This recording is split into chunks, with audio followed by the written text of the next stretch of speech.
You are now watching the M2 Show. Yeah, M2 Show.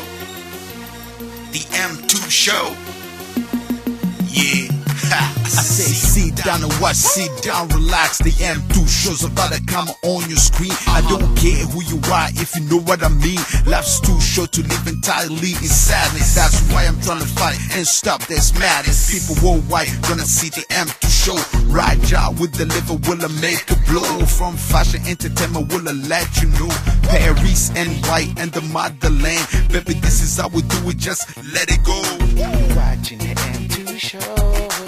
Watching the M2 Show.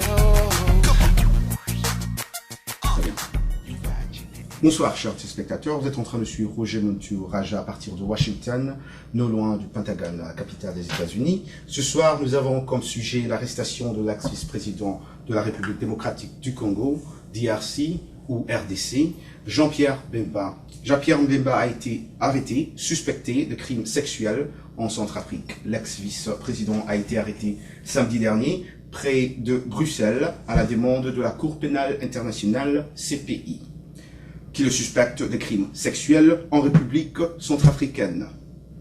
Il a aussi indiqué à CPI qu'il s'agit là de la première arrestation dans le cadre de l'enquête sur la République centrafricaine du procureur de la CPI, Luis Moreno Ocampo.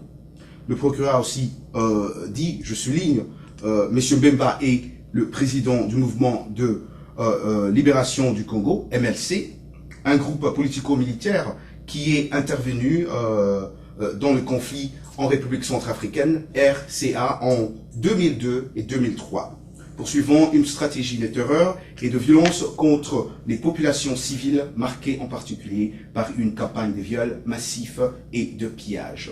L'enquête se poursuit et ce ne sera pas le dernier, a dit le bureau du procureur. Jean-Pierre Bemba a été arrêté vers 22h locales dans le banlieue de Bruxelles. Il doit être présenté dans les prochains jours à un juge belge. Les autorités belges le transfèrent à la CPI dans les prochaines semaines, a déclaré la conseillère du procureur de la CPI, Béatrice Lefrappé, à l'AFP. Ce soir, comme je vous le disais, nous avons le privilège de recevoir le docteur Alula. Docteur Alula, qui est aussi le président du mouvement unique, dont le website est www.unique2005.org ou www.unique2005.org, comme vous le voyez en dessous de l'écran. Il est aussi très important de souligner que Dr Alula est un ex-candidat à la présidence de la République du Congo. Donc merci beaucoup Dr Alula d'avoir accepté notre invitation. Aussi, nous avons à ma gauche Monsieur Abraham Lwakabanga. Monsieur Abraham Lwakabanga, qui est aussi le président de Aparico ici aux États-Unis. Il est basé ici à Washington, D.C. Merci beaucoup, monsieur Abraham Lwakabanga. Et aussi, à mes côtés, à ma gauche, nous avons aussi mon ami et confrère, sûrement, monsieur Pascal Mafema, qui a aussi travaillé dans l'administration de la République démocratique du Congo. Merci beaucoup, Pascal Mafema, d'être là ce soir. Alors, je vais commencer ce soir avec Dr Alula.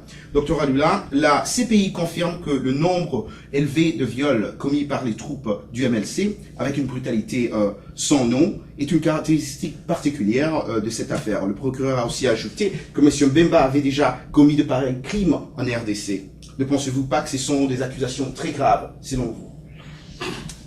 Avant de répondre à votre question, j'aimerais d'abord vous remercier de l'invitation et de l'opportunité que vous me donnez de m'adresser à vos spectateurs aujourd'hui.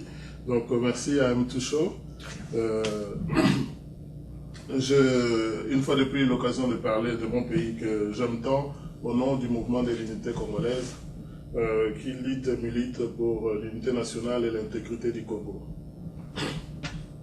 Je répondrai en disant que ces accusations sont très graves, mais le simple fait de dire viol, c'est d'abord l'Est de la RDC qui vient à ma mémoire immédiatement, car le nombre de quotidiens de viols de nos mamans, de nos sœurs au Kivu Et ce que nous avons enregistré jusqu'à présent est de loin supérieur à ce qui se passe qui s'est passé ou qui se passe dans les autres pays.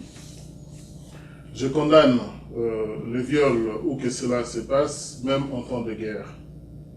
Les sujets que vous nous avez invités pour commenter ou analyser interpellent la conscience des acteurs politiques congolais ou africains que nous sommes. Quant à moi, je dirais d'une certaine manière en forme d'interrogation, que faut-il comprendre de l'arrestation de Jean-Pierre Bemba, ancien vice-président de la RDC et candidat à la présidence, sénateur congolais en fonction, couvert par une immunité parlementaire en RDC. Pourquoi les 6 millions de morts congolais n'ont pas vu la justice se mettre en route et traquer leurs bourreaux, dont les plus célèbres sévissent encore paisiblement au nord-est, au Kivu?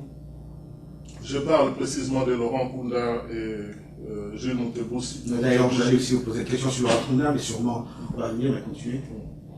Donc, je pense à ces criminels qui sont en circulation. Jean-Pierre Bemba, je dirais, en tant que rebelle, n'était pas le seul vice-président de la République ici de rébellion qui ont ensanglanté la RDC. Je pourrais aussi prendre l'occasion de me poser la question, y a-t-il une poursuite prévue contre Azarias Rouberois ou Zaïd Ngoma du RCD? La mise en route de la plainte au CPI contre le président Joseph Kabila, qu'est-ce que cela cache aussi? À quel moment ont-ils prévu de l'exécuter?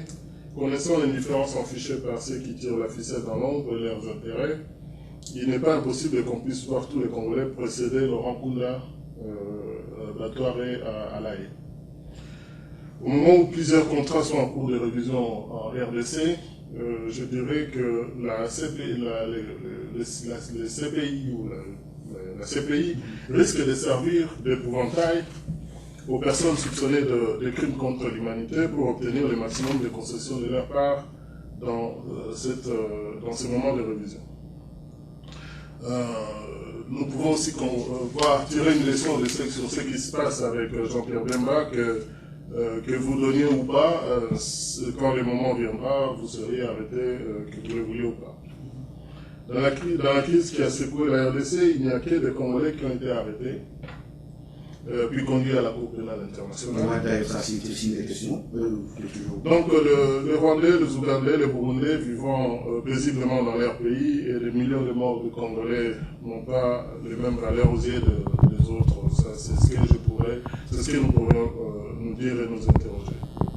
Nous savons que le docteur Mukwege qui est passé par Washington, qu'il soit normalement violé au Kivu, les Rwandais utilisent le viol comme une arme d'extermination de la population locale au Kivu. Et nous ne pouvons rester les mains croisées face à cette entreprise démoniaque. Je voudrais ici dissocier les cas Jean-Pierre Bemba sur un problème qui s'est passé en République centrafricaine. J'ai bien dit que je condamnais tout viol où que ça se produise, mais le fait de l'insinuer dans l'acte de